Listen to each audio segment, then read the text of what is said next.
Headliner Nation, welcome back. Kyle with the Fantasy Headliners, and we have got the next installment of my top 100 players for fantasy football in 2020. We're about ready to talk about number 89 through 80 as we continue to break these down 10 at a time. Don't forget, if you've already missed 100 through 90, you can go back just a couple of days ago and find that episode there. But make sure you do it after you listen to this episode. A couple of things I just want to remind you of before we jump into all the players we're going to talk about today. With our rankings videos, these are quick hitting. We're going to talk about several players at a time. I'm going to give you some points on them, my thoughts on them, and then we're going to move on. But if you like deep diving statistics, if you like to find that deep knowledge, this is still the place to be. Hit that subscribe button and check out our other videos, because when we do videos about 1, 2, or 3 players at a time, we go super in depth with them. So make sure you check out those videos as well. And also, don't forget, it's only June. These rankings are going to change. If you see something you disagree with, of course, let me know in the comments. Give me a reason why. Tell me, yeah, I don't agree with that because, and let's have a little bit of a discussion about it. So let's go ahead and get ready to jump into these players right now. Hit that like button, and let's talk about my top 100 players for 2020. All right, we're going to kick off 80 through 89 with a quarterback, and one of my personal favorites this year, Ryan Tannehill. I'm still all over the Ryan Tannehill train, and I'm actually 5 spots higher than the ECR on him right now. And again, for those of you maybe tuning in for the first time, ECR stands for Expert Consensus Ranking. So I'm actually higher on Tannehill than what the ECR is right now. I've got him at number 89 overall, but I have him 5 spots higher as my quarterback 12. This is going to be a team that is going to be well balanced. You look at Derrick Henry and what they do in the run game. Yes, they are going to run the ball an awful lot. I get it. But Ryan Tannehill is still going to be super effective as a passer. Even in his Miami days, I thought he was really undervalued. I thought the talent was always there. But of course, Adam Gase, anything he touches, he turns to crap. Well, that unfortunately happened with Ryan Tannehill. He also dealt with some injuries, but now in Tennessee, he's thriving. He's got his new contract. He's a quarterback 1 for me this year because of how effective that run game is with Derrick Henry. Ryan Tannehill is able to pick apart defenses. He's got A.J. Brown. Maybe Corey Davis can finally figure it out this year and help out a little bit more. Geno Smith, we really like him a whole lot too. So this is going to be a guy, I know at the end of last season he finished a little bit higher, so maybe he does take a tad step back as teams take a look at this offense a little bit more in depth with all the video from him as a starter. But he is still going to be a quarterback 1 for me this year. He is absolutely a safe play for me with a little bit of upside sprinkled in every single week. Well, we've got another quarterback in this section too, and that's going to be number 88, Matthew Stafford, my quarterback 11, 2 spots higher than the ECR at quarterback right now for Stafford. People forget, last year, before he went down with his injury, he was the quarterback 6. He was on the way to a career year. He was on the way as well to some MVP votes. He wouldn't have won it, but he would have gotten some votes last year for as well as he played. If he would have been healthy all season, the Lions probably would have finished a little bit better, hopefully, than what they did. But he drove that offense last year, and he has got the perfect offense around him right now, and I am very excited to see what they can do in 2020. Stafford is a quarterback 1 for me. He's going to be coming just inside that top 12 of quarterbacks at number 11. But with DeAndre Swift, with the addition of him, they get another pass-catching back again that can do a little bit more. One of the things that the Lions have done in the past is they've always used a pass-catching back. However, that was Theo Riddick. And normally when Theo Riddick was on the field, you knew what was going to happen. Sometimes it can be hard to disguise your offense when you look in the backfield and you always see a running back and you say, oh, that guy's going to run it, or oh, that guy's going to catch it. It lets you cheat a little bit. You're not going to be able to do that with DeAndre Swift this year. It's not going to be able to happen. Even Kerryon Johnson doesn't get a whole lot of work in the passing game, but on a per touch basis with his passes, he was actually pretty efficient. So that is one thing this year I really hope helps Stafford, is that when people look into the backfield, they see a running back and they don't know what's going to happen. It could be a pass play. It could be designed. He could be dumping it off if he needs to. You've got your two deep weapons with Marvin Jones and Kenny Golladay, and a healthy TJ Hawkinson, his second year in this offense, taking a step forward, could lead to some really healthy things. And don't forget, with that offensive line, it hasn't been great, but they have 2 first-round picks on that offensive line as well. This could be the year those first-round picks finally discover that talent and break out a little bit, and they spend a little bit of money on the line as well. So as long as he's healthy, lots of upside for him this year. Coming in at number 87, my wide receiver, 39, John Brown.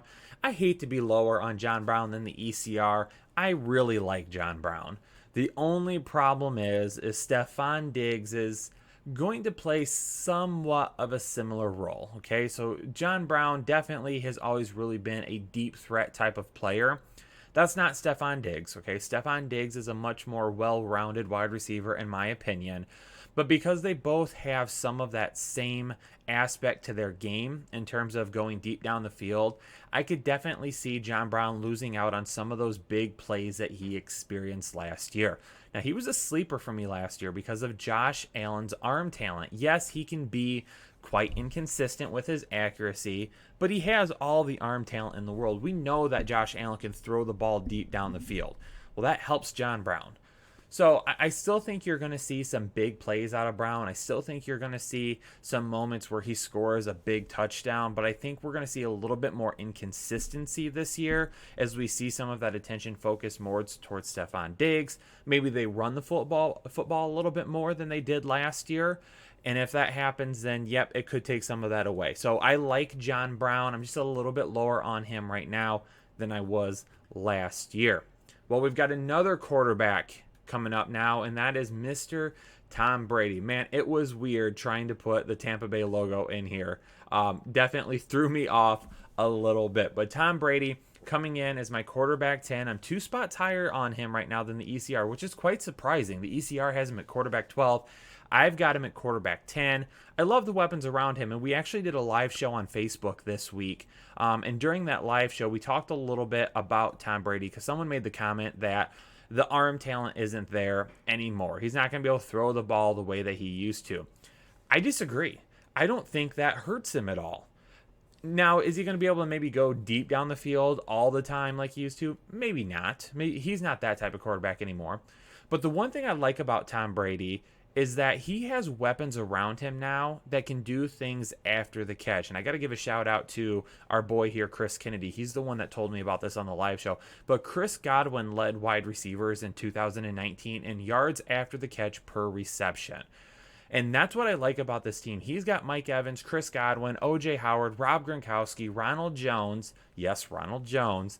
He's got these guys around him that can make some things happen after they get the ball in their hand. So even if they're not able to go consistently down the field, as long as they're still able to take some shots and keep the defense balanced and not committing to the run or the short pass too much, then at that point, they are going to see quite a bit of efficiency after the catch, which is always good. And that's why Tom Brady is still going to fall up here for me, because I think he's got more than enough left in the tank to do that with this team in 2020.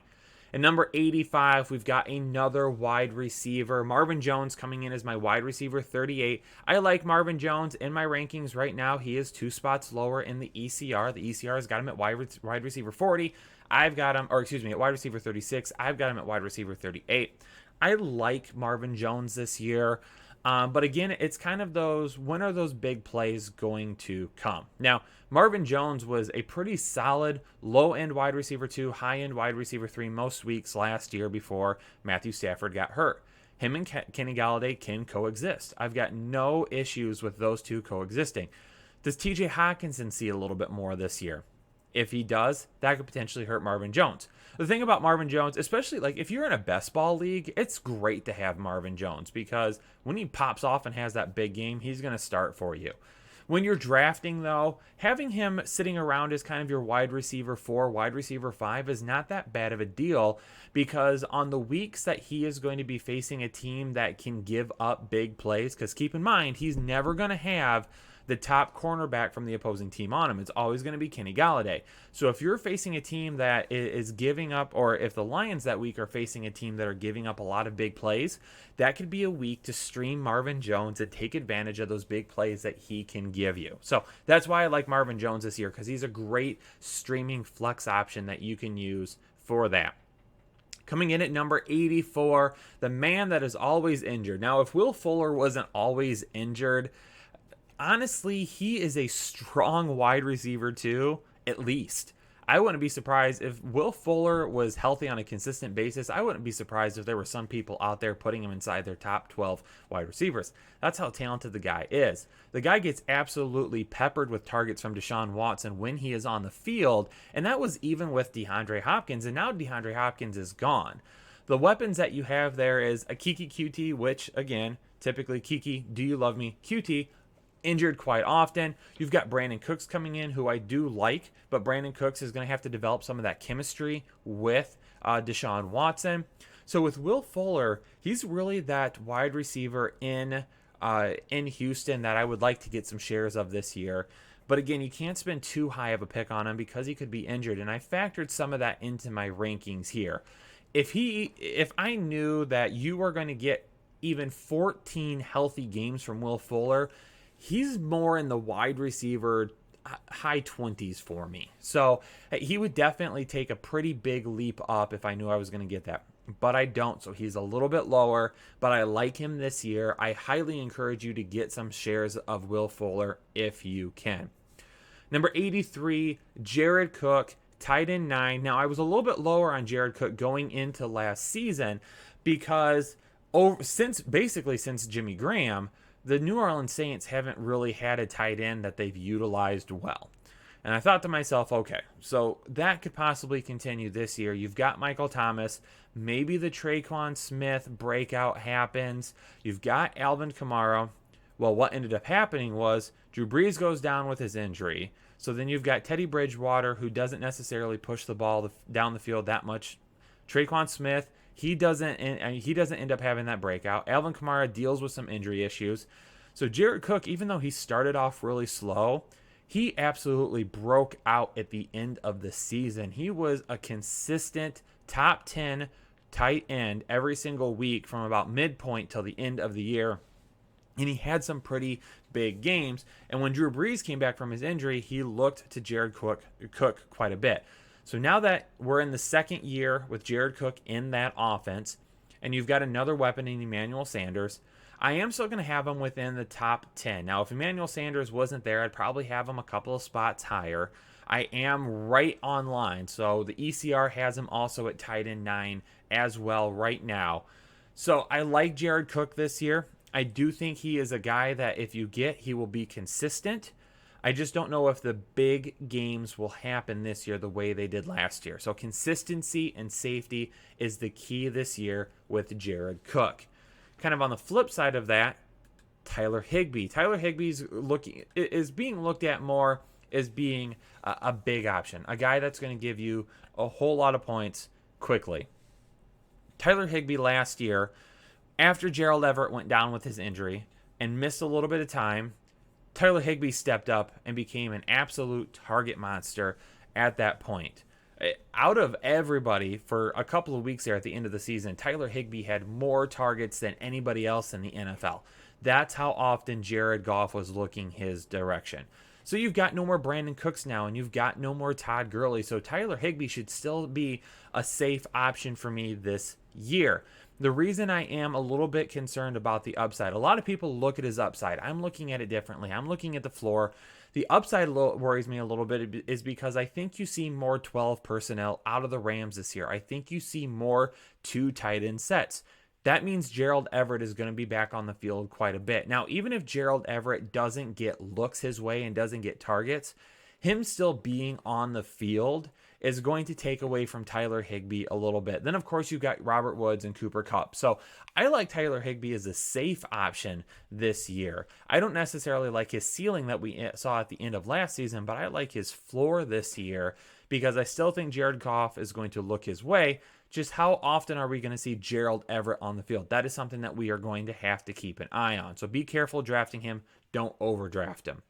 And number 81, jumping back to wide receivers, Tyler Boyd comes in here for me, wide receiver 36.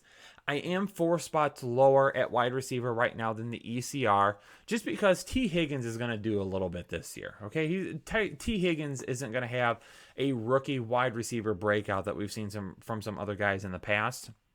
Even from like an A.J. Brown last year or a D.K. Metcalf. We're not going to see that from T. Higgins. And you got to remember too, A.J. Green is back. A.J. Green is back, potentially healthy. Maybe they run the ball a little bit more this year. So I am a little bit lower on Tyler Boyd this year. I would rather have him as my wide receiver 3, wide receiver 4 than the last couple of years when he was a guy that could be a good wide receiver 2 for you. I just think inconsistency is going to be part of the issue this year. You have a lot of weapons around him. Joe Burrow, if he's a guy that spreads the ball around, that's great. That will help Tyler Boyd. But if Joe Burrow really locks in maybe on A.J. Green and locks in on using Joe Mixon a little bit more, maybe John Ross continues to see some of those deep targets and they still try to stretch the field with him. If that happens, you're going to have some weeks with Tyler Boyd where he's going to get you some single-digit weeks, and that's concerning. Last guy on the ranking this week, we always say it on this channel, hashtag say no to Rojo. But this year, I'm saying possibly yes to Rojo. Yes, hashtag say possibly yes to Rojo is not nearly as good as say no to Rojo. But I've got him at my running back 29. That's 7 spots higher than the ECR right now. Everybody is drooling over Keyshawn Vaughn. Everybody. Mainly because of what he did in the SEC last year as a running back. That's great. I get it. He was good. However, really the only reason we're knocking Ronald Jones is because of his pass protection. His pass protection is what could keep him off the field a little bit more often than what we would like. But his ability after the catch, after he touches the football, is still pretty good. And some of those tackles avoided per attempt, some of those yards after contact last year, he was right in that high teens, low teens rankings for some of these categories. He does do a decent job of making people miss. And also last year, he had some big plays called back because of holding penalties. He probably lost another 100 yards or so on his rushing because of plays called back on injuries last year.